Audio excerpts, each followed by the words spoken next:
带你追查事件真相，掌握政局的变化。观众朋友你好，欢迎加入今天的新闻大白话，我是主持人谭一伦。好，节目一开始来介绍今天的特别来宾，首先是国际政治专家赖宇谦。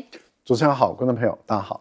以及前张渊舰长黄征辉。主持人各位观众大家好。好，稍后还有我们耶鲁政治学的博士郭正亮亮哥会加入我们现场。好，我们要带大家先来关心的就是川普因为川普又塌口了吗？好，原本大家预期说在今天台股这边会有一波大大的跌势，可能就像4月一样。就没想到，这川普的发文马上又丢回来了。好，我们先看到了这个川普最新一篇发文是说，别担心中国，一切都会好起来哦。习近平主席只是心情不好，他不希望自己国家陷入经济大萧条。他说他也不希望美国想要帮助中国，而不是伤害他。好，那这是他最新的针对中国这边的发文哦。好，那原本呢他是说要课征100%的加征关税哦，所以也让美股在上周五的时候，其实有一波的跌势。好，那当然我们也看到，他也说了，这个习近平很强势、很聪明。我们来听一下。Are you planning to speak with him? When's the last time you spoke? Putting out tough statements because we are taking in hundreds of billions of dollars, not only from China, from other countries. We've become a wealthy country again, and the tariffs have given us a diplomatic strength. They've given us negotiating strength. Look, I have a great relationship with President Xi. He's a very tough man. He's a very smart man. He's a great leader for their country. November 1st, 100% tariffs on China is what you said. Is that still the plan? Yeah, right now it is. Yeah, let's see what happens. 好，有听到吗？11月1号恐怕就是个关键日子，因为10月底的时候，看看 APEC 习川两人有没有可能来见面会谈哦。好，那我们也看到了副总统范斯呢，他也回应了稀土危机哦，说川普还有很多反制的手段，中国大陆这边应该要合理行事。那中国这边拖延沟通稀土管制，美国贸易代表则说不会容忍权力扩张，所以看起来美中之间现在是不是又有贸易战的讯号呢？好，看到川普就说嘛，11月1号要开始对华加征100%的关税。大陆商务部怎么讲呢？他说他们现在对稀土等相关的物项实施出口管制，是依法律的规定。好，坚决反对美方的举措。那美方的举动严重的损害了企业的权利，那也会冲击到国际的经贸秩序。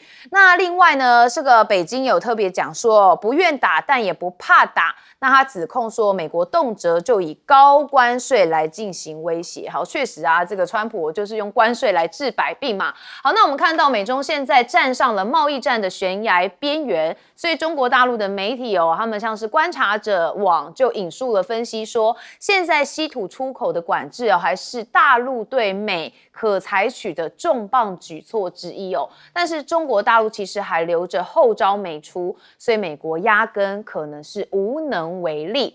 好，那当然美中贸易战大家是从雾里看花看到现在还是雾里看花，所以有人用一对怨偶来形容美中之间的关系像是我们看到华盛顿邮报他就说，美中这一对宿敌有如准备离婚却仍然同居的怨偶，将损及两国的经济，而且冲击的是全球的成长。但是两国又相互依存所以短期内不可能脱钩离婚，最好还是重回谈判桌。好，这样子的譬喻也算是蛮恰到好处而且大家都很有心有戚戚焉。那另外呢，高盛这边的经济分析师则说，这次的局势可能会出现一个更大的让步与调低关税的这个情况，但同时也存在着出现新的出口限制措施。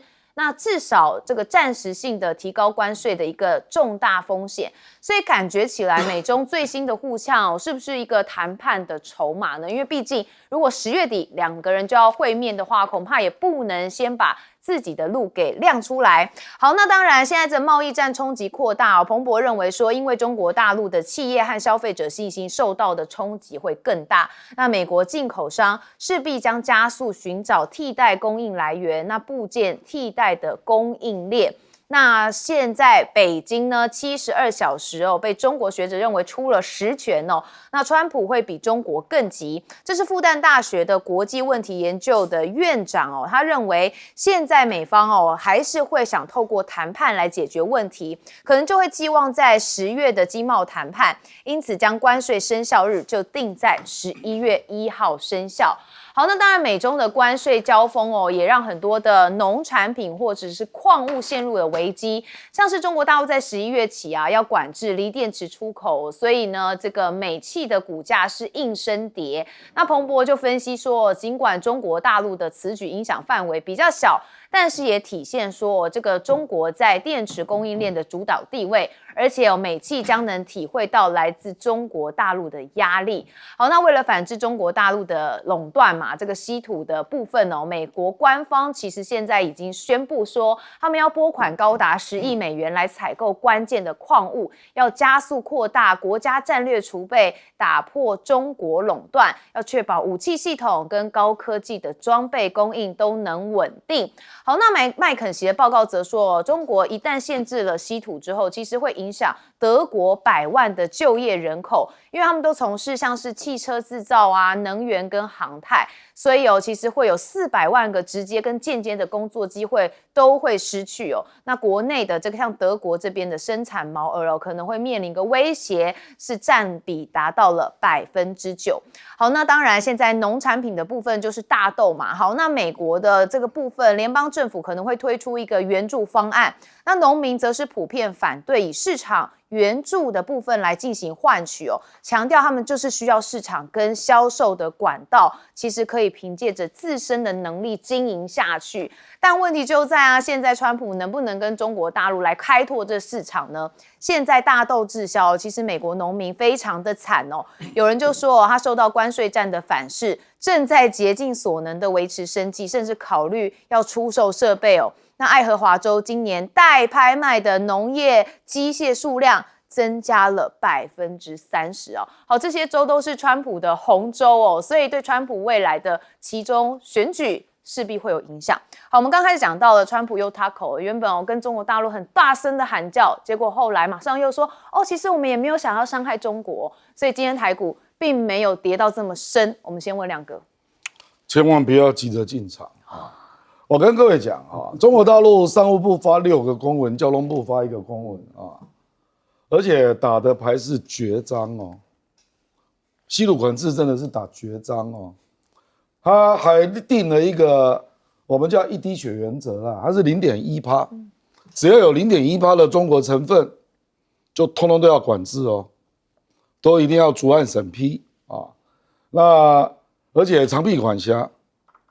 所以这个真的要落实起来，是全世界都中，包括台积电。我跟你讲，台积电，你不要以为它没有用到台积电那个我们讲那个超硬材料的那个金刚石微粉，就牵涉到它的抛光的材料，你晶圆要打抛就要用到。所以我跟你讲是全中。比如说你刚刚讲德国的永磁体的进口占18.8%。美国只有12.3%呢，为什么？因为汽车你只要有发动机就要用到永磁体、永磁材料了所以我跟你讲，这次是全中，而且我认为中国大陆是下了很大的决心，就说干脆来个大谈判不是只针对美国，也针对欧洲，也针对日本、韩国，一次性的通通都来解决了。所以他打的是绝章，绝章的意思就是说。他把底牌献出来了啦，而且真的是卡到让所有的通通都停下来。美国有一个智库研究这个领域的人，他就说中国大陆是打出经济领域的核武牌他是这样形容我跟你讲，这个就是他，然后他讲的就是说，让美国的整个人工智能产业停顿，除了做大模型的那个是软体的，只要是硬体的就停顿。因为这个还包括半导体嘛，那中国大陆为什么要拉到这个高度？我觉得他已经防不胜防了。就说你晶片还不是这样在对我极紫外光光刻机也一样你到处都卡我我就拉到绝章，大家都来谈嘛。所以这当然也包括前5个月的那个大豆，就是1毛钱都不下订单，这是在堆叠筹码。那最后这一刻，就在跟川普见面前2个礼拜下绝章，所以他是怎样？不惜破局嘛，不惜破局，你才要把你的绝章，就美国的绝章，好好的来谈嘛，就是这样嘛。所以我跟你讲，你不要太大意啊。说哎呀，又 taco， 我跟你讲，这不是 taco 的问题，因为川普他不一定能让那么多，因为他背后也有民主共和2党的鹰派啊，这不是川普一个人能决定的啦。所以你不要以为他可以 taco， no， 不是，他一定要拿出筹码来换，可是那个筹码是美国不愿意拿出来的牌，就是半导体。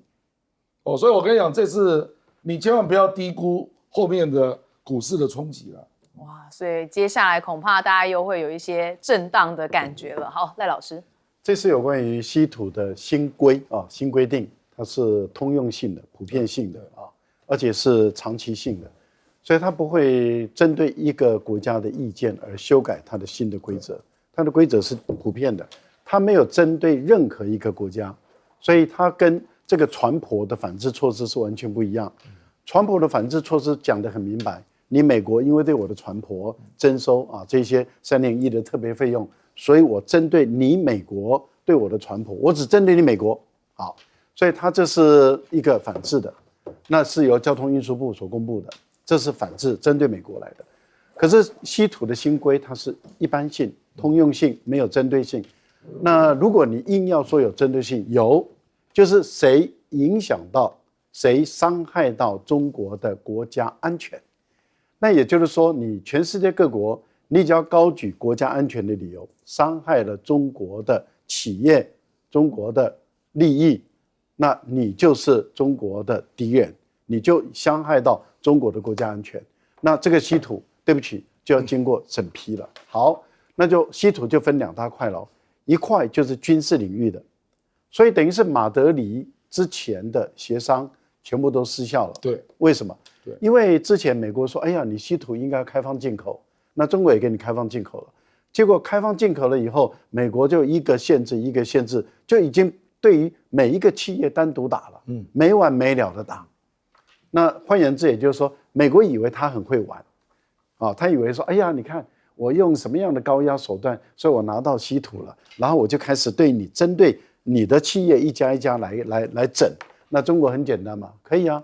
我现在的稀土是因为我要担任一个负责任的大国，我不可能把军用的稀土交给你，让你去制作武器来去杀害无辜的第三方，我不可以做这个事情。我是一个负责任的大国，所以军武这个部分的稀土你基本上是拿不到的，因为它是禁止，不是审批。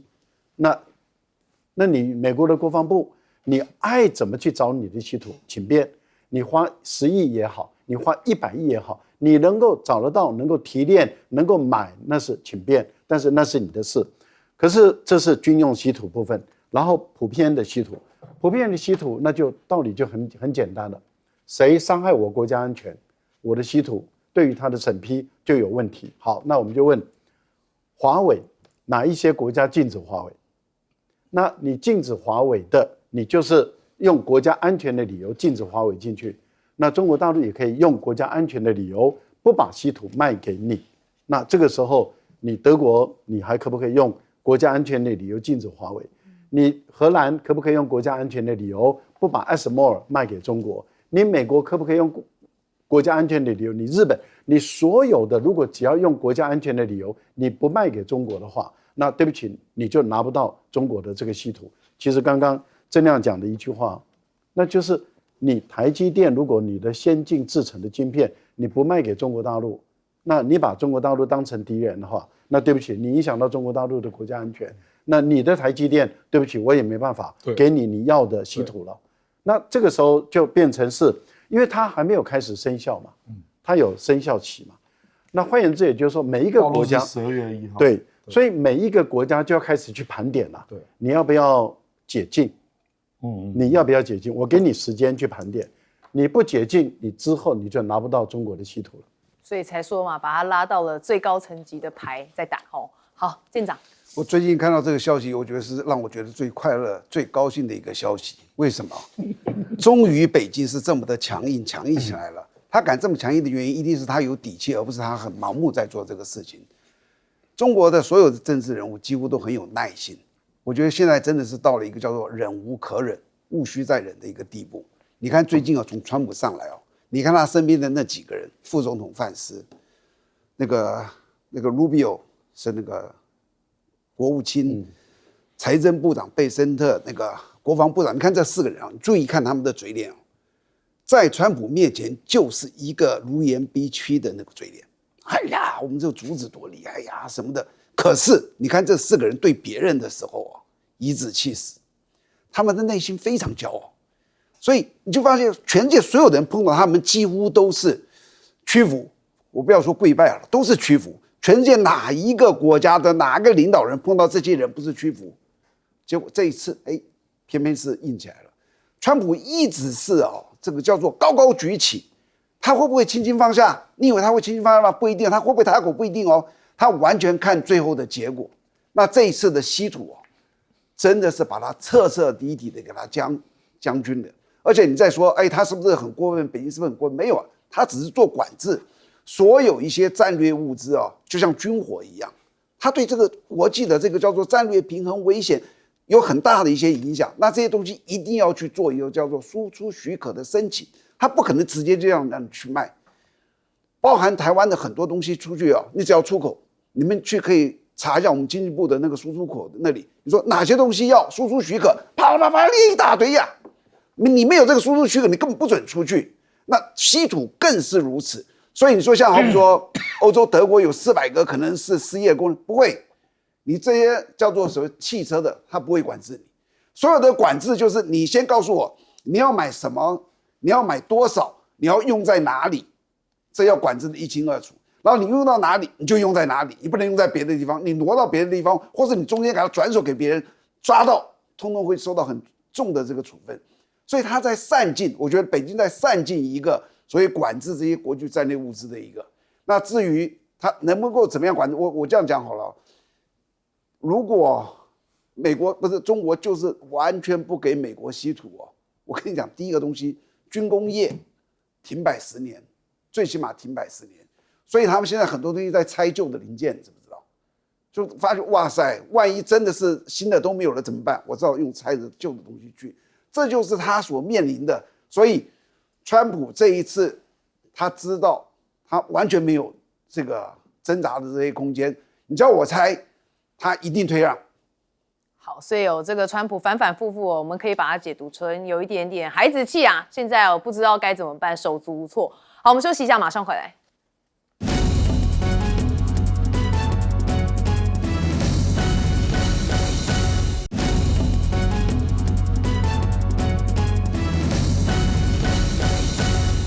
好，欢迎回到节目现场。现在美中之间的角力可能也让川普蛮头痛的，但是不能显现出来，所以要用什么来转移焦点呢？用国内的话题吗？好，我们看到现在什么都有错，就是民主党的错最多，这就是川普现在的感受。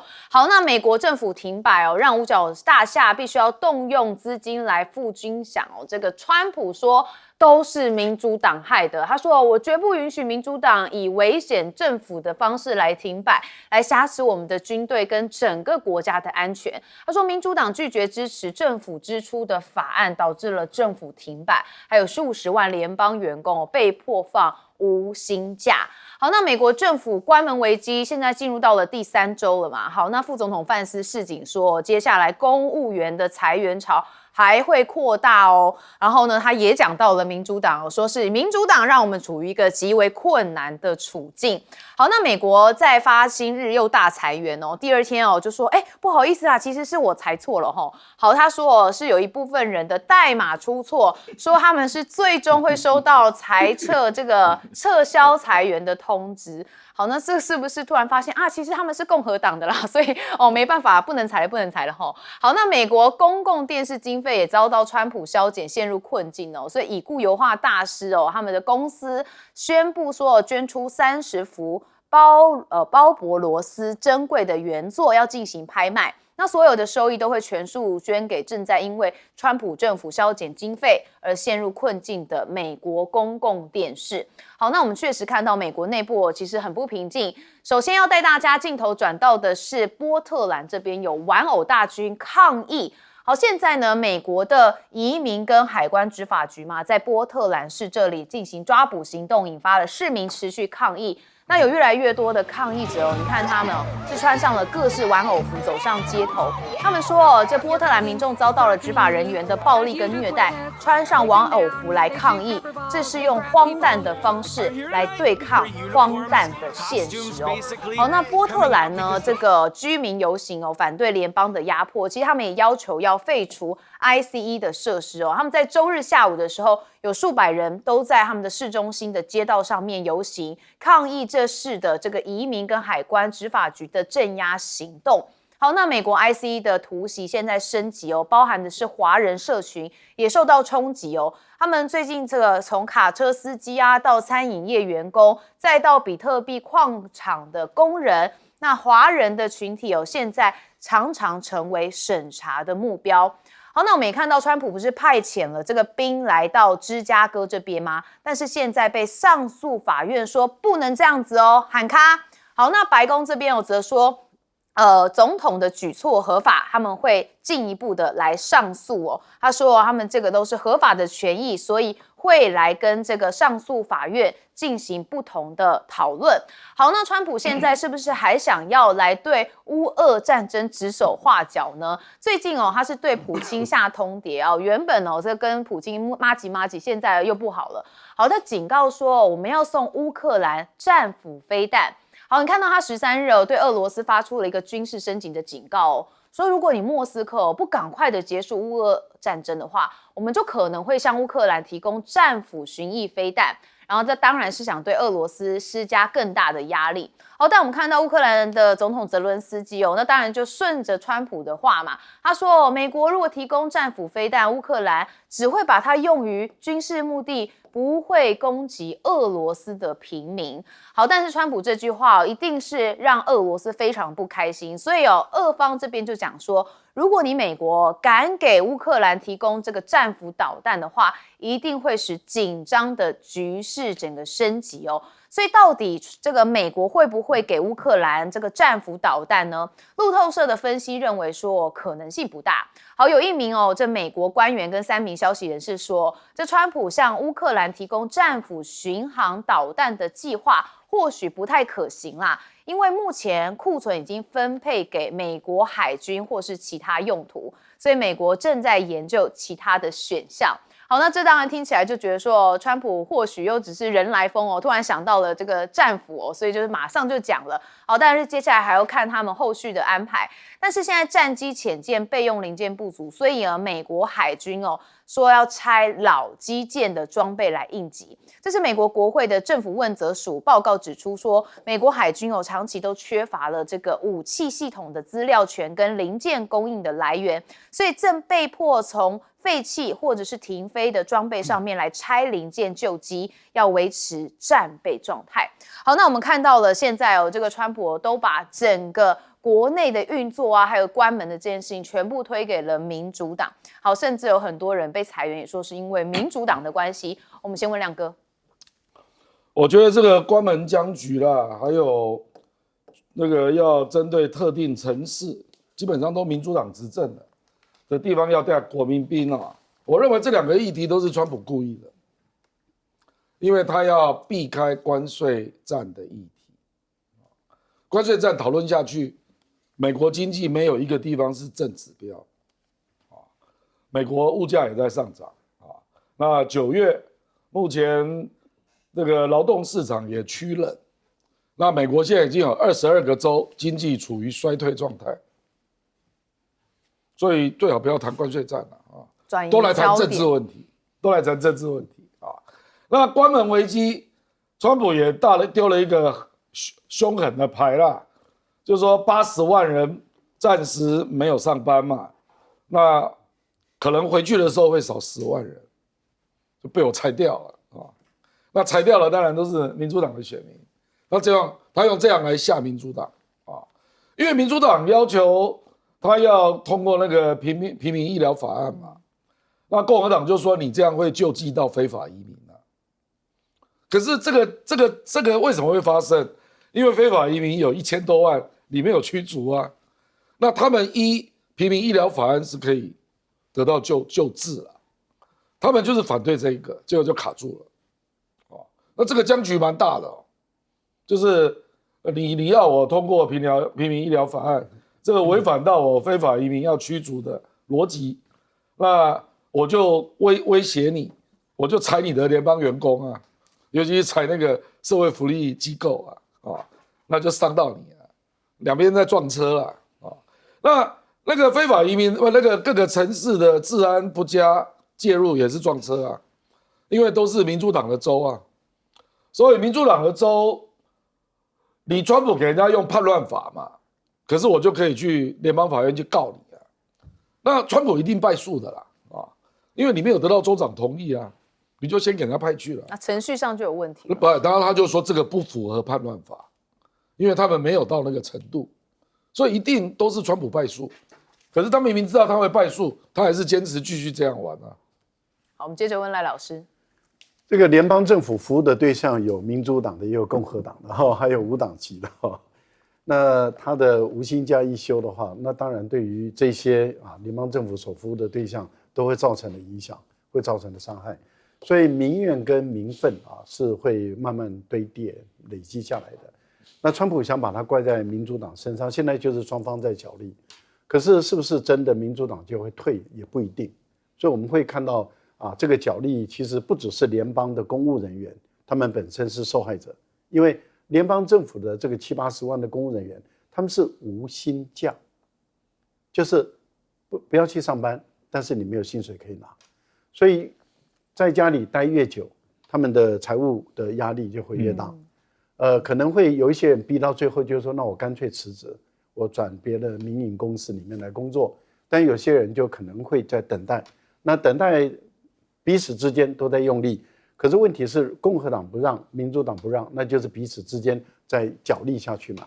可是角力越久，我觉得川普的压力也越大，因为他是当家者，那当家者他的联邦政府一直没有照顾到他所应该照顾的人的时候，我倒不觉得川普他是能够撑多久的。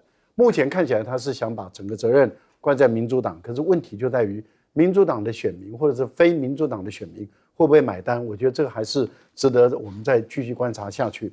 不过他所用的这一些民主党的州，他们的大城市采用军管的话，我倒认为这个军管能够解决的只是表象的问题，因为深层的犯罪是在社区里面，军人哪有本事去查社区里面的毒贩？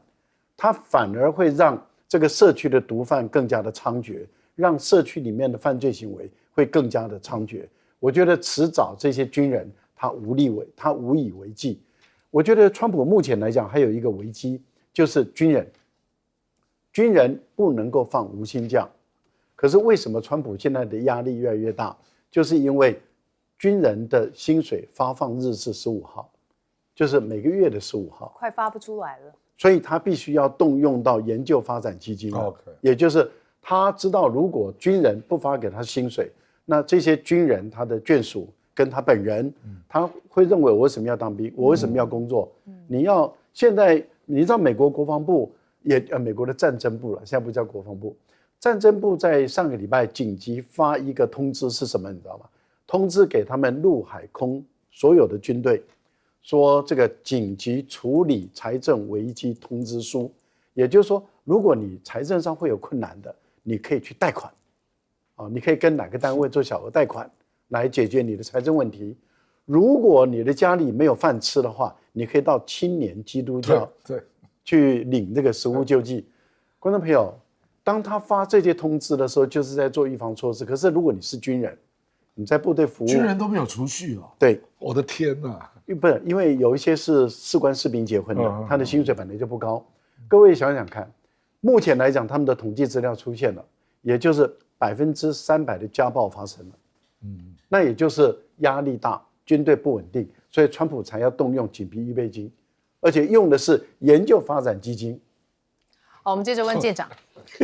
我刚刚看到那个，不是有一个画家捐了35幅已故的那个画家捐了35幅画吗？我一开始想说，哦，恐怕还是很多钱，对不对？哎，我刚看到就是你们现在看到的这一张哦，我根本我对他太熟了。我在读书的时候，每个礼拜他都有一天他出来画他的油画，你记不记得？10分钟，哪个咚画了一幅像他后面很简单的那种画，这个画不会质检的。月份很简单，很多。我不晓得你们记不记得，如果你们留过学，看哇，这个人好厉害哦，这么快的时间就画，你看连那个山啦什么的都是几乎风景画。他是一个快手，但是他那个35幅画值不了多少钱，所以救公司是救不了什么的。我刚一看到觉得很有意思。第二个，大家可能看这个美国给乌克兰这个叫做战斧飞弹，你们可能只是认为说它比较打得远一点，其实那个影响很大的。为什么你知道？这个战场上有一句话叫做“战局决定战法”。当我的东西都是短程的时候，我的打法是一个打法。如果你现在给我这么远的这个叫战斧，而且战斧的弹头是大概500公斤，可以打得算很大的，它能够打这么远的时候，它整个战法会改。而且我从最近乌克兰的一些战法，我的感觉，他想要专门在打俄罗斯的能源。几乎一个可以重创俄罗斯的，他最近打了10个俄罗斯的炼油厂。俄罗斯总共有40个炼油厂，俄罗斯有大概400个火力发电厂，然后有100个水力发电厂。所有我这些东西说加起来的目标不到600个。如果乌克兰现在开始泽连斯基说我们不打你人，我就打你这个能源，你能不能想到普丁要如何面对这个困局，他要如何解决？而且那个东西打过去，几乎你很难跑掉的，因为这些都是又大又不会动的东西。炼油厂、火力发电厂、水力发电厂，美国啊，你说它的战斧不够，它最起码是库存几千枚，你知道吧？因为它光是装在这个船上的就有上千枚。我说船上就所有的它的驱逐舰啊，什么巡洋舰就有上千枚。通常国防里面一定是个上千枚的2.5倍啊、3倍啊这样子。所以你算几千枚，如果他给乌克兰1000枚呢？那给乌克兰1000枚谁付钱？北约付钱啊，或是欧盟付钱啊？他已经说了，三方都已经说好了，这个未来如果这个战争结束不了，欧盟给乌克兰1200亿，以5亿一个单位，5亿一个单位给。那要什么武器，请乌克兰自己提出来。那他提出了这个武器之后，不是去买哦，买根本来不及。直接从美国的库房里面去拨给乌克兰，这是他们前一阵在谈出来的一个结果。当时一看到说，哇，那他会给他什么东西？5亿啊，大家可以买240枚的战斧，所以你想想600枚，15亿就买到了。所以如果真的给他哦，整个这个战场形势会改。我不知道普丁要怎么样去面对。如果他真的是打你的能源设施的话，那真的很难应付。好，我们休息一下，广告之后马上回来。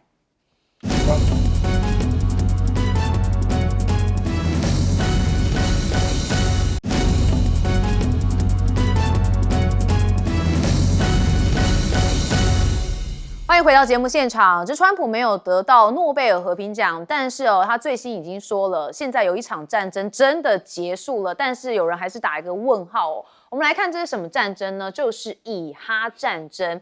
好，川普说这加沙战争已经结束了，中东局势即将恢复正常。他说我准备在以色列国会要发表演说，而且当地正等待哈马斯释放人质。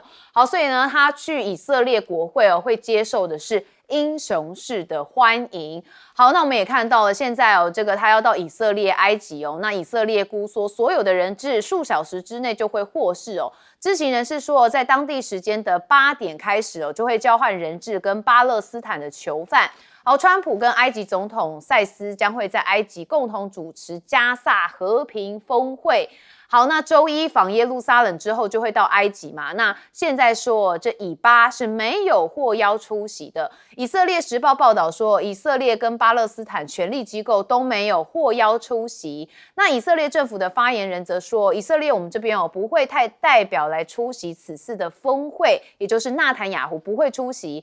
好，那哈马斯13号的时候会释放以色列48名人质。50万人一起集会翘首。好，那人质获释之前也有发声说要团结。纳坦雅胡则说，这是以色列取得了一个辉煌的胜利。好，那我们也看到了，这个虽然说以哈战争结束，但是中东这边的烟硝味还是持续的弥漫哦。那现在局势升温哦，也就是巴基斯坦关闭了边界，所以阿富汗宣称击毙了58名的巴国士兵。那巴基斯坦这边突然跟阿富汗接壤的一个边境的过祭点，双方在12号前一晚这边是突然爆发了激烈的交火。那巴国的军方人士说，我们有超过200名的塔利班跟其附属部队人员丧命了。那阿富汗军方则说，我们造成了58名巴基斯坦士兵死亡，而且缴获了大量的巴国军事的武装器具啊。好，那塔利班政府发言人则说，阿富汗境内有任何地方其实都不存在威胁。那现在这个新浪新闻嘛，这个牛弹琴他就有评论说，现在这2大邻国大打出手了。其实当年塔利班崛起的时候，这个就跟巴基斯坦的扶持有很重要的关系。那塔利班在阿富汗做大之后，其实就跟巴基斯坦举语不断。美军要撤离阿富汗那塔利班重新控制了阿富汗之后，两国冲突更是日益加剧啊。那边境交火会不会升级呢？专家认为说，巴基斯坦的战力其实远远胜过阿富汗的塔利班他说这场这个冲突演变成更大更严重事件的可能性是微乎其微，因为巴基斯坦在这方面也就是军事方面远远领先了阿富汗。但是问题是中东的部分有这么好持和吗？我们看到川普要派是数千美军要建国际维和部队，说美国官员们已经在讨论要组建一支数千人的国际维和部队，要保护的是加萨的安全，但是要怎么组成还没有确定但是《华尔街日报》则说这个川普政府长期以来都回避海外的建设国家任务，那这种大动作参与重建加萨非常引人注目。但是官员们也说，美国的政治还有军事力量就是巩固停火协议。那之前我们也讲过嘛，这川普希望能拿回的是巴格兰的空军基地，但是阿富汗现在说我们不会交给其他国家那他们的塔利班政府发言人则是对这件事情做出了否认。他说，我们阿富汗不会将本国的任何土地交给其他任何的国家。好，所以川普想要来这个中东部分可能再插起一个小小的地方也非常困难。但是现在战争真的结束了吗？我们要问亮哥。表面上当然结束了啦，因为以色列军队就撤到一个线嘛，然后人质也都释放了那接下来麻烦的是，他要塔利班交出，不是那个哈马斯交出武器交出武器他就给予特赦问题是未来的政府机构、军警都不能纳入哈马斯，那你要叫他们去哪里啊？你认为哈马斯的人能够变成平民吗？他们不是政治人物，就是坦白讲，就是不断的在战争之中嘛。所以这个当然就是未来的引爆点就是说，你加沙地区的治安要由谁来维持因为你如果因为当年那个约旦河西岸那个巴基斯坦自治政府是被赶出去的被哈马斯赶出去的所以哈马斯是武装独立那建立了加沙地区的政府跟军警嘛。那你现在不让他们参与，而且要缴械，你认为有那么容易吗？也许短期不会有冲突啦，可是长期我认为各种抱怨一定会出来，像闷烧锅一样。对，比如说你如果川普要来开发房地产，你确定你的房地产不会被炸？你确定吗？所以我觉得没有那么容易啦。这个其实跟巴基斯坦跟阿富汗有点，因为当初塔利班就是阿富汗不是那个巴基斯坦支持的因为他们边界那民族是一样的嘛，都是普什图人那普什图人就支持阿富汗的普什图塔利班嘛为主来帮他夺权嘛。因为阿富汗是北部的塔吉克跟南部的普什图，所以巴基斯坦当然支持普什图嘛可是问题是巴基斯坦境内有巴基斯坦的塔利班，他们就是巴基斯坦内部的激进派。那塔利班夺得政权之后，就是偷偷帮这些人的忙嘛。现在倒过来啊，那巴基斯坦就很火大啊，就我当初帮你夺得天下，那你现在来支持我内部的激进派，你是干嘛？我讲白了啦，普什图也有建立他的族群大国的美梦啊，因为这个就是被分裂掉的民族嘛，啊，所以现在就很麻烦了啊。那美国要夺回那个空军基地，我觉得是不可能的啦。你知道那个巴格兰空军基地有多大？你知道吗？我去查它的 size， 把我吓一跳，77平方公里，相当于1/3个台北市，是这么大的空军基地啊！所以当初他在运营的时候，也雇佣了1万多个阿富汗人。那因为他撤军嘛，那个阿富汗人吓得都赶快离开。因为一定会被那个塔利班报仇啊！你美国现在怎么运作那个基地啊？你不能够雇佣当地的阿富汗人，根本就是痴人说梦啊！而且巴基斯坦本来也是帮美国的，让他设空军基地去打阿富汗，那个空军基地也撤掉了。那美国现在要回来，巴基斯坦也不给，所以美国你没有巴基斯坦的空军基地，你怎么去？你飞机怎么进到巴格兰空军基地？根本不可能啊！所以这个就是嘴巴讲一讲而已啊。好，我们接着问赖老师。我觉得这一切都是英国人造成的，而且英国人是故意有意这样制造。因为他原本的设想是，他所殖民的这个地区，因为英国人要撤走了嘛，他要撤走了，他希望他所殖民的地区永远都依赖的英国人，所以英国人可以牢牢的永远控制这些地区。那他怎么做呢？他把这些地区的种族的矛盾把它凸显、扩大化。所以他在画疆界的时候，巴基斯坦跟印度，他就故意画出一块有争议的区域啊。然后巴基斯坦跟阿富汗，我们刚刚讲的那个土库族人，他的这个地方他也故意把它切开，一部分给巴基斯坦，一部分给阿富汗。对。然后这个阿富汗的北部跟塔吉克，他也故意把它切一半，所以一部分的塔吉克人就在阿富汗的一些人在塔吉克，所以他就故意，甚至连伊拉克也是一样，他把库尔德族的，他也把它切割，对啊，然后把库德族人本来有5000多万人，他把它切成3块地方，一块给伊朗，一块给这个土耳其，一块给这个伊拉克，就造成了这3国之间不断的在争乱中，所以英国人他走的时候，其实西藏也是一样，对，他就是要制造印度跟中国之间的矛盾。英国人要走的时候，他把整个世界都搞乱，搅屎棍啊！对，他故意的阴谋没有，他是故意设计阳谋，他要让整个他所曾经殖民的地区都陷入动乱不安。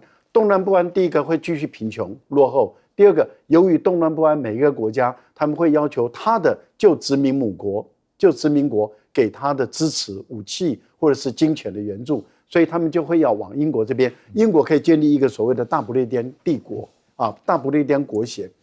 坦白说，人类间心最狠、最坏、最黑、最毒、最阴暗的，就是那个鹰钩鼻的那个盎格鲁撒克逊族，你知道吗？这个盎格鲁撒克逊族，他们就用这样的一个方法，把全世界搞乱。今天中东地区、中亚地区会混乱到今天。其实都是英国人故意造成的，还有非洲，对，他是故意哦，再强调是故意造成，不是无意造成，是故意的，是设计的。各位观众朋友，当有一个国家或者一个民族去把整个世界故意搅乱，让他们永远战争战乱不断的话，您知道他的心有多狠、有多黑，因为它会造成无止境的杀戮、无止境的仇恨。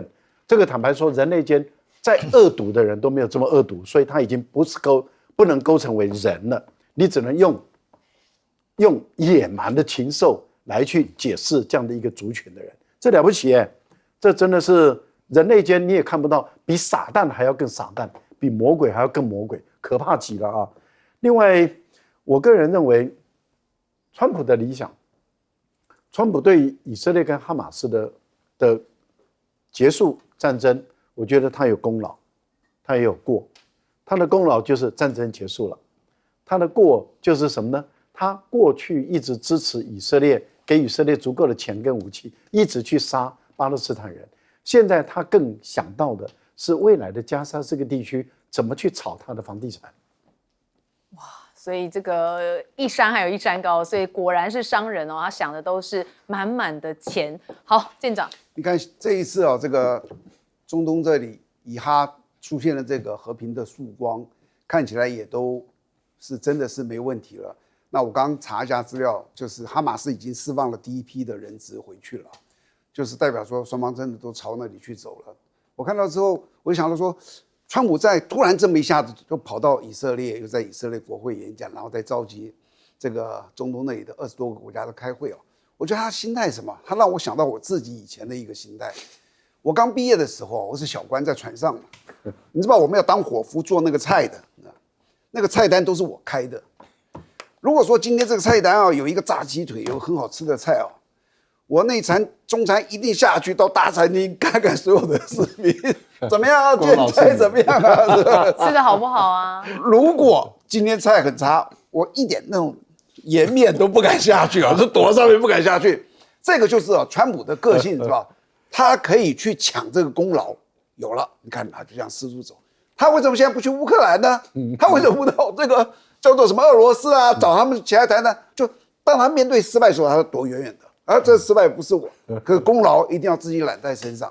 那当然，大家在想说，这个中东这里现在这个和平露出曙光了，以后就和平了吗？我觉得它是暂时和平了，这只是暂时和平。为什么你知道？这个人类所有的历史坦白讲，人有时候是非常愚蠢的。我们总是在重复类似的故事，不断的在重复。中东那里尤其是如此。你看他那个重复什么？一开始，以色列各种欺压附近的巴勒斯坦人。这些人民在各种的忍耐，然后他又同时在修身养息，大到一个程度的时候呢，他就来一次恐攻。这恐攻如果小一点，那以色列也可能是小的这样去打他一下。如果像去年那个2023年10月那么大的，造成1000多人死亡的呢，那以色列就趁这个机会好好的收拾附近所有的这些武装组织。那收拾完毕呢，尤其针对像这个投入皮尔罗哈马斯，我给你真的是想尽了办法把你斩尽杀绝然后打到你也累了，死了7万人。对，也死了差不多，然后怎么办呢？我们就开始和谈吧。然后和谈完毕呢，短暂的曙光就露出来了。然后呢，又从我刚刚那里说的那里开始，巴勒斯坦人又开始修身养息，没错，慢慢壮大。20年又来了，你不知道哪天他又开始来了，因为那个仇恨已经形成。对，那是几千年的7万人被杀，几千年的他们累积的这种历史以来的这些爱恨情仇。而且我再跟你讲，世界上所有的问题可能都可以解决，超过两岸问题出在哪里？主权如果有一天解决主权问题，不就解决了吗？你知道它都有一个根结在那里。记住，以巴那里以色列跟这巴勒斯坦人他们的症结在哪？知道？仇恨。他们要把对方都给他消灭掉。那我问你，仇恨你怎么去消除？仇恨就是你用爱去爱他。以色列会爱这些巴勒斯坦人吗？不可能的，他只会对他们很凶，而且长期以来一直在欺负对，所以他的仇恨就越垒越高。